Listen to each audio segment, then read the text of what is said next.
నమస్కారం నాటివి న్యూస్ వార్తలకు స్వాగతం. ముందుగా వార్తలోని ముఖ్యాంశాలు.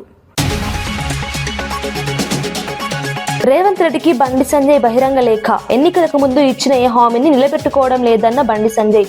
రైతు భరోసా నిధులపై మీ మాట మీరే విస్మరిస్తారా అని ప్రశ్న. రైతు భరోసా నిధులు విడుదల చేయకుంటే ఆందోళన చేస్తామని హెచ్చరిక. ఢిల్లీ లిక్కర్ కేసులో కవితకు క్లీన్ చిట్ ఇచ్చిన రావు 74. న్యాయ వ్యవస్థపై పెట్టుకున్న నమ్మకం వమ్ము కాలేదన్న కవిత. లిక్కర్ కేసు ఒక రాజకీయ కుట్ర అని మండిపాటు. రాజకీయ కారణాలతోనే కేసు పెట్టారని ఆరోపణ. తనకు అండగా నిలిచిన అందరికీ ధన్యవాదాలు తెలిపిన కవిత. పాల కల్తీ ఘటనలపై సీదిరి తీవ్ర విమర్శలు. ప్రజారోగ్య పర్యవేక్షణ పూర్తిగా విఫలమైందన్న ఆరోపణ. నీటి నాణ్యత తనిఖీల్లో నిర్లక్ష్యం జరిగిందని వ్యాఖ్య. బాధ్యులపై కఠిన చర్యలు తీసుకోవాలని డిమాండ్.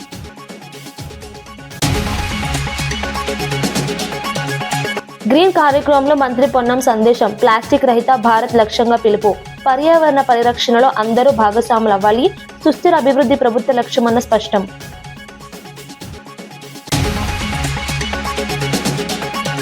ఎస్సీ వర్గీకరణపై మందకృష్ణ మాదిగ వ్యాఖ్యలు. దీర్ఘకాల ఉద్యమానికి ఫలితాల గుర్తింపు.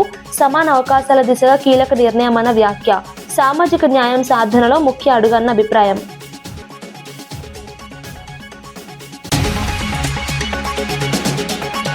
మంగళగిరి మాజీ ఎమ్మెల్యే ఆళ్ల రామకృష్ణారెడ్డి సీఎం చంద్రబాబుపై చేస్తున్న ఆరోపణలు పూర్తిగా రాజకీయ ప్రేరితమైనవని వైసీపీ నేత పచ్చెల శ్యాంబాబు ఆరోపించారు. రాబోయే ఎన్నికల్లో టికెట్ దక్కించుకోవడానికే ఇలాంటి వ్యాఖ్యలు చేస్తున్నారని విమర్శించారు. ప్రజా సమస్యలపై చర్చించకుండా వ్యక్తిగత ఆరోపణలతో ముందుకు రావడం దురదృష్టకరమన్నారు. ఆధారాలు లేకుండా సీఎంపై ఆరోపణలు చేయడం ప్రజలను తప్పుదారి పట్టించే ప్రయత్నమని పేర్కొన్నారు. ఎన్నికల సమయం దగ్గర పడుతున్న వేళ రాజకీయ లాభం కోసం నాటకాలు ఆడుతున్నారని మండిపడ్డారు. నిజాయితీ రాజకీయాలు చేయాలంటే ప్రజల అభివృద్ధి అంశాలపై మాట్లాడాలని సూచించారు. వ్యక్తిగత విమర్శలు కాకుండా ప్రజా ప్రయోజనాల కోసం పోటీ పడాలని అన్నారు. ప్రజలు అన్ని గమనిస్తున్నారని, అసత్య ఆరోపణలకు సమాధానం ఎన్నికల ఫలితాల్లో తెలుస్తుందని తెలిపారు. జోగులాంబ గద్వాల జిల్లాకు చెందిన చల్లా వెంకట్రామరెడ్డి కట్టుబాటు గల నాయకుడని ఆయన అనుచరులు పేర్కొన్నారు. అధికారంలో ఉన్నంత కాలం వ్యక్తిగత ప్రయోజనాల కోసం ఒక్క రూపాయి కూడా అడగలేదని చెప్పారు. ఎప్పుడూ తన నియోజకవర్గం అభివృద్ధి గురించి ఆలోచించేవారని వివరించారు.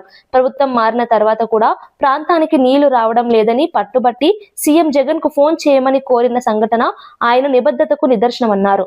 ప్రజా సమస్యలపై మొండిగా నిలబడే స్వభావం ఆయనదని తెలిపారు. ప్రాంతీయ అభివృద్ధి కోసం ఏ స్థాయికైనా వెళ్లే ధైర్యం ఉన్న నాయకుడు అని ప్రశంసించారు. రాజకీయాల్లో ఇలాంటి కమిట్మెంట్ ఉన్న నేతలు అరుదని పేర్కొన్నారు. అట్లాంటి వెంకటరామరెడ్డి గారు మీకు నాయకుడిగా ఉండడం నిజంగా కూడా మీ అదృష్టం. ఎందుకంటే ప్రజల పనుల విషయంలో కూడా నాకు ఒకటే చెప్పినాడు, అన్నా ఈసారి మనం అధికారం పోయింది, నాకు బాధగా ఉంది అన్నాడు. ఎందుకన్నా ఏం బాధ అంటే, లేదన్నా నేను చాలా కొట్లాడినా ప్రతిపక్షంలో, కొట్లాడి అలసిపోయిన నిజానికి ఈసారి గవర్నమెంట్ వస్తే నేను మా అలంపూర్ చరిత్రలో ఎన్నడూ జరగని అభివృద్ధిని చేసి చూపెడదాం అనుకున్నాను. కేసీఆర్ గారికి నా మీద ప్రేమ ఉంది. నాకు తప్పకుండా నేనేది అడిగినా చేసేటోడు. బ్యాడ్ లక్ ఏంటంటే నేను కొద్దిగా లేటుగా, నిజానికి ఒక దశలో నేను రాజకీయమే వదిలేద్దాం అనుకున్నా. కానీ కేసీఆర్ సార్ నన్ను పిలిచి ఎమ్మెల్సీ ఇచ్చి నన్ను కూర్చోబెట్టి నువ్వు ఉండాల వెంకట్రామ్ అంటే నేను ఉన్నాను. నాకంటూ వ్యక్తిగతంగా ఏమీ లేదన్నా, నా కాన్స్టిట్యున్సీ నా జిల్లా బాగుండాలా అని నిజంగా చెప్తున్నాను. నేను అధికారంలో ఉన్ననాడు కూడా ఒక్కటంటే ఒక్క రూపాయి పని కూడా అడగలేదు వెంకటరామరెడ్డి గారు. ఒక్క రూపాయి పని కూడా ఏమన్నా అడిగినంటే మా కాన్స్టిట్యున్సీ, మాకు అలంపూర్కి ఇది కావాలా. ఒకరోజు అయితే మన గవర్నమెంట్ పోయింది అనుకుంటా, అప్పుడు పోయినాక వచ్చినాడు రోజు వచ్చి, మాకు నీళ్లు రావాలా, నువ్వు జగన్ అన్నకు ఫోన్ చేయంటాడు. అన్న ఇప్పుడు మనం గవర్నమెంట్లో లేమే, మనకు ఇప్పుడున్న గవర్నమెంట్ చేయాల్సిన పని మనం ఏందన్నా అంటే, అప్పుడు గవర్నమెంట్లో ఉన్నామా లేదా, లేవనుకుంటా, ఫోన్ చేయన్నారు. అంటే ఫోన్ చేస్తే జగన్మోహన్ రెడ్డి గారు కూడా అన్నాడు, ఎవరు నీకు వెంకటరామ్ చెప్పినాడా అన్నాడు. అవునన్నా చెప్పినాడు అంటే, నాకు కూడా ఆల్రెడీ చెప్పినాడు, మరి నీకు కూడా చెప్పిస్తున్నాడు. మొత్తానికైతే మొండోడు. అంటే అంత కమిట్మెంట్. ఇప్పుడు ఏం అవసరం ఉంది, మేము గవర్నమెంట్లో లేము, ఈ గవర్నమెంట్ని తిట్టుకుంటా నడిపించేయచ్చు. వీళ్ళు చేయట్లేదా, వీళ్ళు చేయాల్సిన పని చేయట్లేదు, వీళ్ళని పట్టించుకోవట్లేదు, దున్నపోతు మీద వానబడ్డట్టున్నారని దులుపుకోవచ్చు. కానీ ప్రజల మీద, రైతాంగం మీద, ప్రాంతం మీద, నియోజకవర్గం మీద ప్రేమ ఉండే మనిషి అయితే యాడికన్నా పోయి, ఎంత దూరం అన్నా పోయి పని చేసుకొచ్చే తత్వం వెంకటరామరెడ్డి గారిది. మరి అదే లక్షణం రాజమహేంద్రవరం పాలు కల్తీ ఘటన, శ్రీకాకుళంలో నీటి కలుషిత ఘటనలపై మాజీ మంత్రి సీదిరి అప్పలరాజు తీవ్ర ఆందోళన వ్యక్తం చేశారు. ప్రస్తుత ప్రభుత్వంలో ప్రజారోగ్య పర్యవేక్షణ పూర్తిగా విఫలమైందని ఆరోపించారు. తురకపాలెం మరణాల వంటి ఘటనలు ముందస్తు జాగ్రత్తలు తీసుకోకపోవడం వల్లనే జరిగాయని పేర్కొన్నారు. పాలు, నీటి నాణ్యత తనిఖీలో నిర్లక్ష్యం జరిగిందని విమర్శించారు. బాధ్యులైన అధికారులపై కఠిన చర్యలు తీసుకోవాలని డిమాండ్ చేశారు. ప్రజల ప్రాణాలకు సంబంధించి వ్యవస్థలు మరింత అప్రమత్తంగా పనిచేయాలని సూచించారు. భవిష్యత్తులో ఇలాంటి ఘటనలు పునరావృతం కాకుండా పారదర్శక దర్యాప్తు అవసరమని పేర్కొన్నారు. ప్రజారోగ్యంపై ప్రభుత్వం ప్రత్యేక దృష్టి పెట్టాలని డిమాండ్ చేశారు. Diarrheal outbreak in Vijayawada city. Similarly, according to the government data, there are 61 instances of waterborne diarrheal instances in Andhra Pradesh since the onset of this alliance government that's nearing about 20 months. Out of the 61 instances, nearly about 34 to 35 incidences occurred in school-going children, hostel children, like BC hostels, SC welfare hostels, ST hostels. What I mean, 35 incidences occurred in government institutions only. My idea is, every time our Chief Minister Chandrababu Naidu speaks about brand AP image, he discusses about quantum computers every time. He always speaks about artificial intelligence. And he is very much interested in making MOUs with the companies in the respective sectors. But the true image is, yesterday I found one news in newspaper, one farmer, he is bringing his wife as a patient on his own bullock cart. Why? Because the 108 ambulance is not available. A farmer bringing his sick wife to the hospital on a bullock cart. That is the true scenario in Andhra Pradesh. Tribal men taking their sick patients by dolly because the ambulance itself is sick in tribal areas. That is the true scenario. Where are we going? What are all these government institutes are doing? I don't understand. The entire public health sector is sick in Andhra Pradesh. The MLAs, ministers are playing kabaddi at this time of precious situation. New Year cases are reporting in Srikakulam city. The diarrheal outbreak is being exposed to newer areas now. Even in Rajahmundry. Delhi మద్యం policy కేసులో court clean chit ఇవ్వడంతో మాజీ MP కవిత భావోద్వేగంగా స్పందించారు. కష్టకాలంలో తనకు అండగా నిలిచిన ప్రతి ఒక్కరికి కృతజ్ఞతలు తెలిపారు. తీర్పు వచ్చిన వెంటనే తన తల్లి ఆశీర్వాదం తీసుకున్నానని చెప్పారు. తాను ఎలాంటి తప్పు చేయలేదని కోర్టు తీర్పుతో స్పష్టమైందని అన్నారు.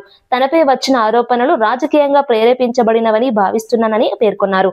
ఈ అనుభవం తనకు మరింత ధైర్యం, నమ్మకం ఇచ్చిందని తెలిపారు. ప్రజల సేవలో మరింత కట్టుబాటుతో ముందుకు సాగుతానని వెల్లడించారు. న్యాయ వ్యవస్థపై తనకు సంపూర్ణ విశ్వాసం ఉందని చెప్పారు. ఇవాళ న్యాయ వ్యవస్థ కాపాడిందని చెప్పి మేము నమ్ముతా ఉన్నాం. ఈ దేశంలో ఏదైతే ఒక పొలిటికల్ వెండెటా నడుస్తోందో దానిలో భాగంగా పెట్టినటువంటి కేసుల నుంచి ఖచ్చితంగా కడిగిన ముత్యంలాగా నేను బయటికి వస్తానని నేను చెప్పడం జరిగింది. మరి అదే విధంగా ఇవాళ రావడం జరిగింది. ఎక్కడ నా తప్పు లేకుండా ఒక రాజకీయ పరంగా ఈ కేసు పెట్టారని చెప్పి మేము పదే పదే చెప్పిందే ఇవాళ నిజమైంది. అదేవిధంగా ఈ కేసు పెట్టినటువంటి సందర్భంలో అనేక సార్లు ఢిల్లీకి వారి సొంత డబ్బులు ఖర్చు పెట్టుకొని మా తెలంగాణ జాగృతి నాయకులు, నన్ను అభిమానించేటటువంటి అన్నదమ్ములు, మిత్రులు అనేక మంది నాకు, నా కుటుంబానికి అండగా నిలబడ్డారు. చాలా మంది పేద కార్యకర్తలు డబ్బులు పోగేసుకొని ఢిల్లీకి ఫ్లైట్ టికెట్లు పెట్టుకొని వచ్చినటువంటి వాళ్ళు ఎంతో మంది నాకు తెలుసు. ప్రతి హియరింగ్కి వచ్చి నాకు ధైర్యాన్ని ఇచ్చిన వాళ్ళు ఎంతో మంది నాకు తెలుసు. అటువంటి వారిని జీవితంలో నేను మర్చిపోకుండా కళ్ళలో పెట్టుకొని చూసుకుంటానని వాళ్ళందరికీ కూడా తెలియజేస్తూ, ఆ సమయంలో నా పిల్లలతోని అండగా నిలబడ్డటువంటి మా కుటుంబ సభ్యులకు, ముఖ్యంగా మా అత్త మామయ్య గారికి, మా మదర్కి, ఫాదర్కి, అదేవిధంగా మా హస్బెండ్ కానీ మా పిల్లలు కానీ ఏదైతే వాళ్ళు 5.5 సంవత్సరాలు 5.5 నెలలు నరకయాతన అనుభవించినారో వారిని ఇంకా మంచి మనుషులుగా తయారు చేసిందని నేను బలంగా నమ్ముతూ ఆ దేవుడిచ్చినటువంటి వరంగా నా కుటుంబం ఇవాళ నాతో నిలబడి ఉండడం, నా కుటుంబంతో పాటు జాగృతి కుటుంబం, తెలంగాణ కుటుంబం నిలబడి ఉండడం చాలా సంతోషంగా ఉంది. వారందరికీ కూడా ధన్యవాదాలు తెలియజేస్తాను. సంస్కృతి సాంప్రదాయాలను భావితరాలకు అందించడం గొప్ప బాధ్యత అని గవర్నర్ జిష్ణుదేవ్ వర్మ అన్నారు. రాష్ట్ర వ్యాప్తంగా జిఐ గుర్తింపు పొందిన కళలకు ప్రాచుర్యం కల్పించేందుకు ఆర్టీసీ సమన్వయంతో జిఐ ఆన్ వీల్స్ కార్యక్రమం చేపట్టినట్లు తెలిపారు. ఈ కార్యక్రమం ద్వారా స్థానిక కళాకారులు, హస్తకళలకు మార్కెట్ అవకాశాలు పెరుగుతాయని చెప్పారు. సాంస్కృతిక వారసత్వాన్ని ప్రజల్లోకి తీసుకెళ్లడం ప్రభుత్వ లక్ష్యమన్నారు.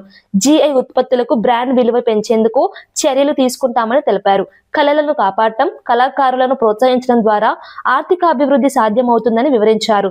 ఈ కార్యక్రమం రాష్ట్ర సాంస్కృతిక గుర్తింపును మరింత బలపరుస్తుందని పేర్కొన్నారు.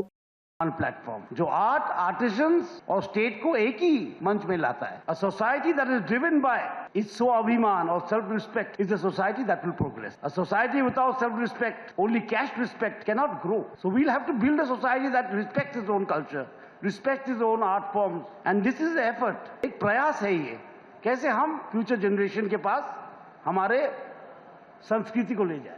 జిఐ ట్యాక్స్ కు సంబంధించినటువంటి ప్రొడక్ట్స్ ప్రచారం చేయడానికి ఆర్టీసీ జిఐ ఆన్ వీల్స్ అనే దేశంలోనే మొట్టమొదటిసారి ఈ కార్యక్రమం తీసుకుంది. తప్పకుండా మరింత విస్తృతంగా ఈ యొక్క ఉత్పత్తులను ప్రాచుర్యం కలిగజేయడానికి ఆర్టీసీ సంస్థ అన్ని వేళలా సిద్ధం ఉంటుందనే మాట ఈ సందర్భంగా తెలియజేస్తూ గవర్నర్ గారి ఆలోచన మేరకు ఈ కార్యక్రమంలో ఆర్టీసీ భాగస్వామ్యమైందని సంతోషంగా తెలియజేస్తూ అందరికీ కూడా నా హృదయపూర్వకంగా శుభాకాంక్షలు చెప్తూ సెలవు తీసుకున్నాం. ఖమ్మం భూదాన్ భూముల్లో ఇళ్ల కూల్చివేతలపై కేంద్ర మంత్రి బండి సంజయ్ తీవ్రంగా మండిపడ్డారు. పేదల ఇళ్లను కూల్చివేయడం అమానుషమని వ్యాఖ్యానించారు. సీఎం అయ్యే ముందు చేసిన హామీలను రేవంత్ రెడ్డి గుర్తు చేసుకోవాలని సూచించారు.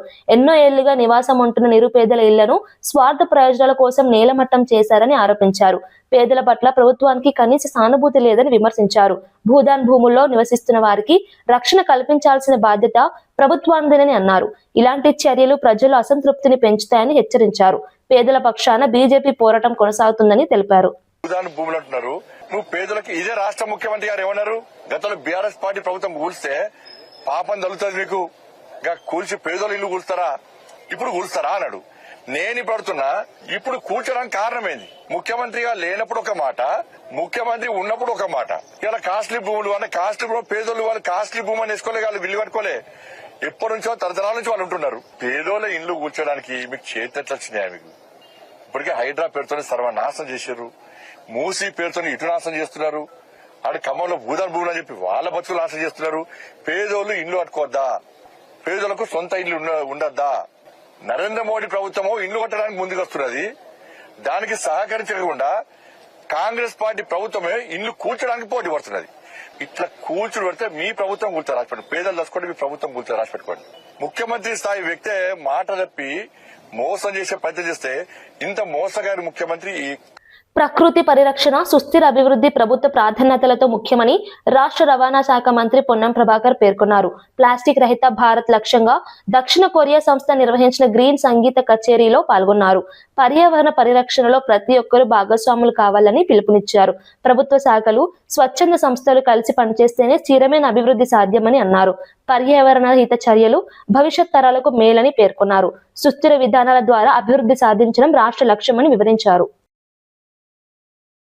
మార్కెట్ కు ఇతరత్ర పోయినప్పుడు వాడే పరిస్థితి ఏర్పడుతుంది. దానిలో కూడా డేంజరస్ ప్లాస్టిక్ ఉంది, కొంత కన్జ్యూమబుల్ యూజబుల్ ప్లాస్టిక్ ఉంది. ఇట్లా రకరకాల కేటగిరీ ఉన్నప్పుడు వీళ్ళు చెప్పే ప్రోగ్రాం ద్వారా తప్పకుండా మనందరం కొంత చైతన్యమై వారు ఎక్కడి నుంచో మనకు చెప్పడానికి వస్తా ఉన్నప్పుడు మన చేతుల్లోనే అవగాహన కలిగి, చదువు కలిగి, నలుగురికి మార్గదర్శకత్వం చేయగలిగినటువంటి సెక్రటరీ ఉద్యోగులు తప్పకుండా 4 ఇంతల స్ఫూర్తిదాయకంగా స్పందించి మీ ద్వారా తెలంగాణ యావత్తుకు ఒక మంచి మార్గం దొరుకుతుంది, మీ యొక్క ప్రభావం యావత్ తెలంగాణ ఉద్యోగం మీద పడుతుంది అనేటువంటి ఆకాంక్షని సందర్భంగా నేను వ్యక్తం చేస్తాను. ఎస్సీ వర్గీకరణ ఫలాలు మాదిగలకు అందడంలో సీఎం చంద్రబాబు సహకారం మరువలేనిదని ఎంఆర్పీఎస్ వ్యవస్థాపక అధ్యక్షుడు మంద కృష్ణ మాదిగ అన్నారు. వర్గీకరణ అమలులో ప్రభుత్వం కీలక నిర్ణయాలు తీసుకుందని పేర్కొన్నారు. మాదిగ సమాజానికి న్యాయం జరిగేలా చేసిన కృషిని ప్రశంసించారు. సామాజిక న్యాయం కోసం దీర్ఘకాలంగా సాగిన ఉద్యమానికి ఫలితాలు వస్తున్నాయని తెలిపారు. వర్గీకరణ ద్వారా సమాన అవకాశాలు లభిస్తాయని అన్నారు. ఈ దిశగా తీసుకున్న చర్యలకు కృతజ్ఞతలు తెలిపారు. ఆ చంద్రబాబు నాయుడు గారి ఫలితమే మళ్ళీ ఇక్కడ దాకా వచ్చేసింది. మళ్ళీ ఇప్పుడు వర్గీకరణ మళ్ళీ జరిగే సమయానికి మళ్ళీ ఎన్డీఏ ప్రభుత్వమే ఉన్నది.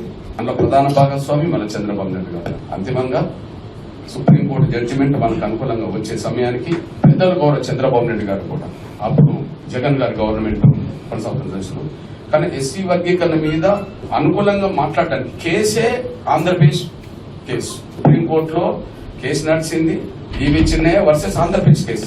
ఆనాడు మనల్ని ఓడించింది కూడా ఈవి చిన్నయ్య కేసు. ఆంధ్రప్రదేశ్ ప్రభుత్వం తరఫున ఒక లాయర్ను పెట్టమని ఎన్నిసార్లు తిరిగినా కూడా జగన్ గారు వర్గీకరణకు అనుకూలంగా లాయర్ను పెట్టడంలో కూడా ఆయన నిర్లక్ష్యం చేశారు, మన అందరూ తెలుసు. కానీ లాయర్ను పెట్టడానికి సహాయం అందించడంలోనూ మనకు అనుకూలంగా నిర్ణయాలు రావడంలో కేంద్రంతో మాట్లాడడంలోనూ అంతిమంగా సమస్య పరిష్కరించడంలోనూ గౌరవ నారా చంద్రబాబు నాయుడు గారు అప్పటికి ముఖ్యమంత్రి కావాలి.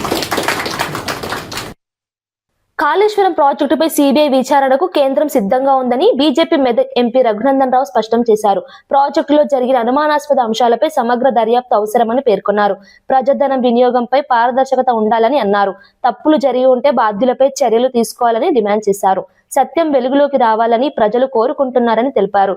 కేంద్రం విచారణకు సహకరించడానికి సిద్ధమని వెల్లడించారు.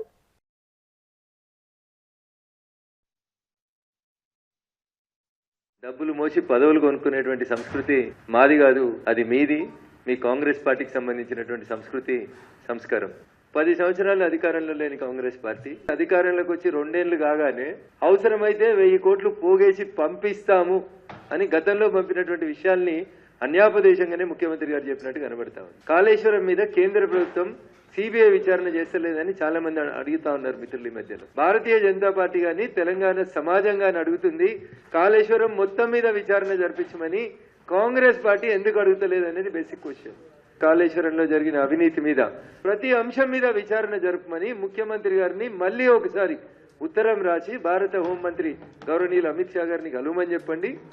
కోర్టు స్టే ఎత్తేసిన మరుక్షణం భారత ప్రభుత్వం సిబిఐ చేత విచారణ జరిపించడానికి సిద్ధంగా ఉంది. యాసంగి ప్రారంభమే 2 నెలలు అయినా రైతు భరోసా నిధులు విడుదల చేయలేదని కేంద్ర మంత్రి బండి సంజయ్ విమర్శించారు. మిర్యాలగూడ సభలో ఇచ్చిన హామీ మేరకు వెంటనే నిధులు విడుదల చేయాలని డిమాండ్ చేశారు. రాష్ట్ర వ్యాప్తంగా లక్షలాది రైతులు పెట్టుబడుల కోసం ఎదురు చూస్తున్నారని తెలిపారు. కేబినెట్ లో కూడా ఈ అంశంపై చర్చించలేదని మండిపడ్డారు. రైతులను నిర్లక్ష్యం చేయడం తగదని హెచ్చరించారు. ఈ విషయంపై సీఎం రేవంత్ రెడ్డికి బహిరంగ లేఖ రాసినట్లు వెల్లడించారు. రైతుల సమస్యల పరిష్కారమే ప్రభుత్వ ప్రాధాన్యత కావాలని సూచించారు.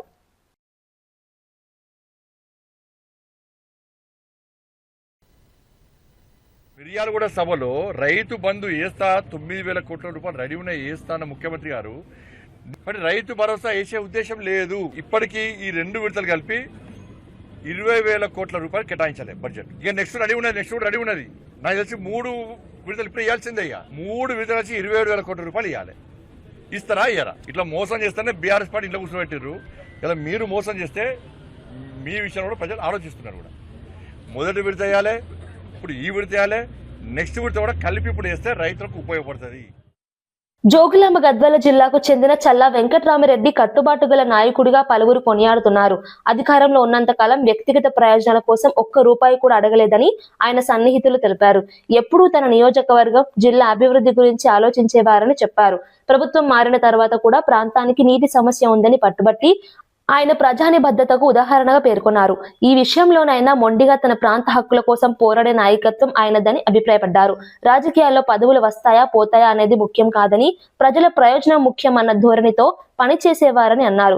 ఇలాంటి కమిట్మెంట్ ఉన్న నేతలు అరుదని, యువత ఆయనను ఆదర్శంగా తీసుకోవాలని సూచించారు. 34 మంది, ఒక Pisces 109, women Pisces 35, home guards 13, ఇంత కలిపి టోటల్గా 250 మెంబర్ స్టాఫ్. దీంతో పాటుగా టాస్క్ ఫోర్స్ అంటే SOT, traffic, AHTU, crimes teams వీళ్ళందరూ కూడా సిపి గారి ఆదేశాల మేరకు పాల్గొనడం జరిగింది.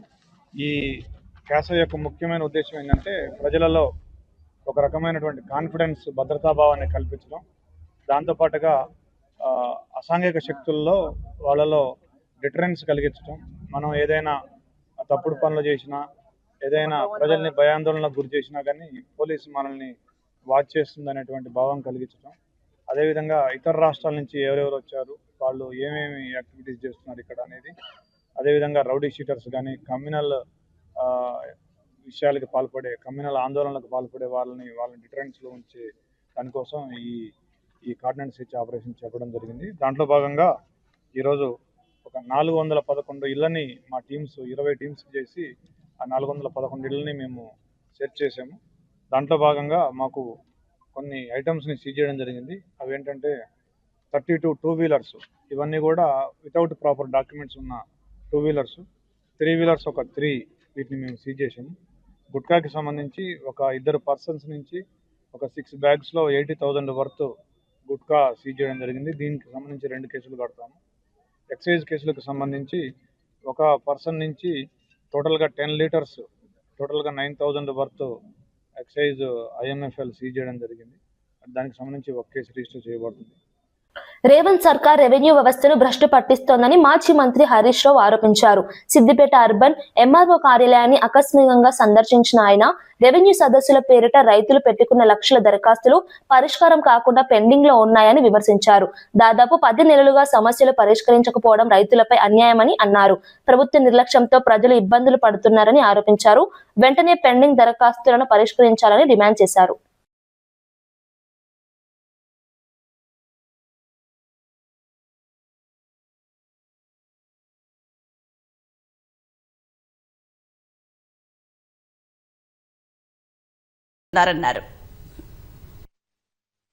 ఎందుకు నిషేధిత భూములు పబ్లిక్ బహిరంగ పరుస్తలేరు? పబ్లిక్ డొమైన్ లో ఎందుకు పెట్టడం లేదు? తక్షణమే పబ్లిక్ డొమైన్ లో పెట్టాలని బీఆర్ఎస్ పార్టీ డిమాండ్ చేస్తుంది. నిషేధిత భూముల సంఖ్య ఎందుకు పెరిగింది, ఎందుకు 1 కోటి ఎకరాలు దాటిందో కూడా ప్రభుత్వం సమాధానం చెప్పాలి. ఇలా ప్రజలు వాళ్ళకి తెలియకుండానే వాళ్ళ భూములు పెట్టడం వల్ల పిల్లల పెళ్లిళ్లకు, చదువులకు, అత్యవసరాలకు, వైద్యానికి కూడా భూములు అమ్మలేక రాష్ట్రంలో అనేక మంది ఈరోజు ఇబ్బంది పడుతున్నటువంటి పరిస్థితి ఉంది. రిమాండ్ లో ఉన్న కర్ల రాజేష్ మృతి పోలీస్ హత్యనని మాజీ మంత్రి కేటీఆర్ ఆరోపించారు. సూర్యాపేట జిల్లా కోదాడలో బాధిత కుటుంబాన్ని పరామర్శించి న్యాయం చేయాలని డిమాండ్ చేశారు. రిమాండ్ లో ఉన్న వ్యక్తి మృతి చెందడం తీవ్రమైన విషయమని పేర్కొన్నారు. ఘటనపై స్వతంత్ర దర్యాప్తు జరిపి బాధ్యులపై కఠిన చర్యలు తీసుకోవాలని అన్నారు. ప్రజాస్వామ్య విలువలు, మానవ హక్కులను కాపాడాల్సిన బాధ్యత ప్రభుత్వానిదేనని గుర్తు చేశారు.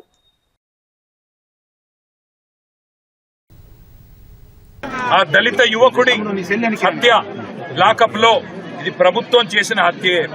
ఆ హత్యకు బాధ్యులైన DSPని, CIని, SIని ఖచ్చితంగా డిస్మిస్ చేయాలి. సర్వీస్ నుంచి డిస్మిస్ చేయాలి.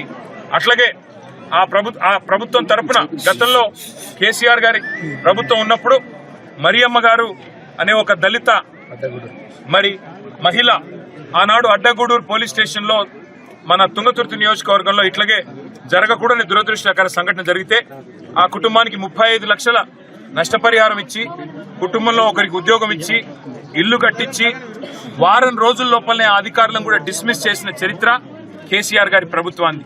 మరి వాళ్ళ ఈ ప్రభుత్వాన్ని నేను అడుగుతా ఉన్నా, మీనమేషాలు ఎందుకు లెక్క పెడతా ఉన్నారు? వార్తలు ముగించే ముందు ముఖ్యాంశాలు మరోసారి. రేవంత్ రెడ్డికి బండి సంజయ్ బహిరంగ లేఖ. ఎన్నికలకు ముందు ఇచ్చిన ఏ హామీని నిలబెట్టుకోవడం లేదన్న బండి సంజయ్. రైతు భరోసా నిధులపై మీ మాట మీరే విస్మరిస్తారా అని ప్రశ్న. రైతు భరోసా నిధులు విడుదల చేయకుంటే ఆందోళన చేస్తామని హెచ్చరిక. ఢిల్లీ లిక్కర్ కేసులో కవితకు క్లీన్ చిట్ ఇచ్చిన రౌ 74. న్యాయ వ్యవస్థపై పెట్టుకున్న నమ్మకం వమ్ము కాలేదన్న కవిత. లిక్కర్ కేసు ఒక రాజకీయ కుట్ర అని మండిపాటు. రాజకీయ కారణాలతోనే కేసు పెట్టారని ఆరోపణ. తనకు అండగా నిలిచిన అందరికీ ధన్యవాదాలు తెలిపిన కవిత. పాల కల్తీ ఘటనలపై సీదిరి తీవ్ర విమర్శలు. ప్రజారోగ్య పర్యవేక్షణ పూర్తిగా విఫలమైందన్న ఆరోపణ. నీటి నాణ్యత తనిఖీల్లో నిర్లక్ష్యం జరిగిందని వ్యాఖ్య. బాధ్యులపై కఠిన చర్యలు తీసుకోవాలని డిమాండ్.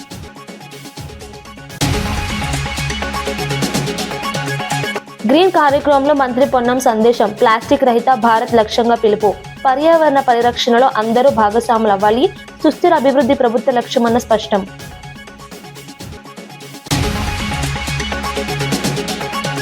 ఎస్సీ వర్గీకరణపై మందకృష్ణ మాదిగ వ్యాఖ్యలు. దీర్ఘకాల ఉద్యమానికి ఫలితాల గుర్తింపు, సమాన అవకాశాల దిశగా కీలక నిర్ణయమన్న వ్యాఖ్య. సామాజిక న్యాయం సాధనలో ముఖ్య అడుగన్న అభిప్రాయం.